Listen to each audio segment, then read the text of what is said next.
ఇప్పుడేంటి ఒక producer cinema తీస్తారు. సినిమా తీసిన తర్వాత డిస్ట్రిబ్యూటర్స్ని సినిమా కొనుక్కుంటారు వాళ్ళకి సినిమా నచ్చితే. డిస్ట్రిబ్యూటర్స్ అనేది ఏరియా వైజ్ ఉండొచ్చు, ఎంటైర్ మొత్తానికి కలిపి ఒకరే కొనుక్కోవచ్చు. రైట్. డిస్ట్రిబ్యూటర్ తరపు నుంచి మళ్ళీ ఎగ్జిబిటర్ సినిమా తీసుకుంటారు. ఎగ్జిబిటర్స్ అంటే థియేటర్ ఓనర్స్. ఓకే. థియేటర్ ఓనర్స్ని ఎగ్జిబిటర్స్ అంటారు. ఓకే. డిస్ట్రిబ్యూటర్స్ ఏంటి అంటే ప్రొడ్యూసర్ దగ్గర నుంచి ఎగ్జిబిటర్స్కి మూవీని తీసుకొని డిస్ట్రిబ్యూట్ చేస్తారు.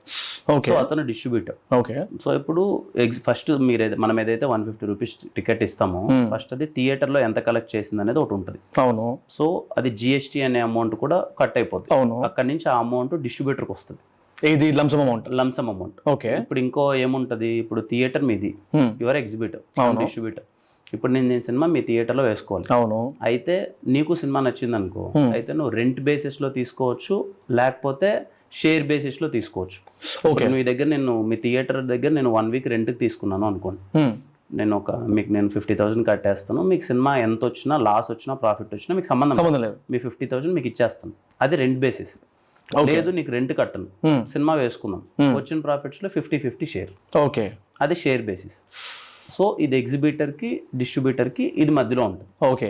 సో ఇప్పుడు ప్రొడ్యూసర్ అనేది డిస్ట్రిబ్యూటర్కి అవుట్ రేట్కి సినిమా అమ్మేసాడా, లేకపోతే మళ్ళీ ప్రొడ్యూసర్కి డిస్ట్రిబ్యూటర్కి షేరింగ్ బేసిస్ ఉందా అన్నది ఇక్కడ ఇంకొక కన్. ఈ ఈక్వేషన్ ఎవరిని బట్టి మారుతుంది. It depends on. ఓకే. మనం కొనే టికెట్ మనం 150 రూపీస్ పెడితే అది జిఎస్టీ పోగా ఆ నుంచి థియేటర్ ఓనర్ దగ్గర నుంచి థియేటర్ ఎగ్జిబ్యూటర్ డిస్ట్రిబ్యూటర్ ఏ కండిషన్స్లో మాట్లాడకుండా దాన్ని పట్టుకొని అక్కడి నుంచి మళ్ళీ అది కట్ ఆఫ్ అయ్యి ప్రొడ్యూసర్కి వచ్చి ఇన్ని ఉంటాయన్నమాట రావడానికి, ఇక్కడ వరకు డబ్బు రావడానికి. సో మనం అనుకుంటాం కానీ 170 రూపీస్ పెట్టేసాం మనము అది ఇదని, తీరా అన్నీ అయిపోయి ప్రొడ్యూసర్ దగ్గరకు వచ్చేసరికి చాలా లెస్ అమౌంట్ ఉంటుంది. ఇప్పుడు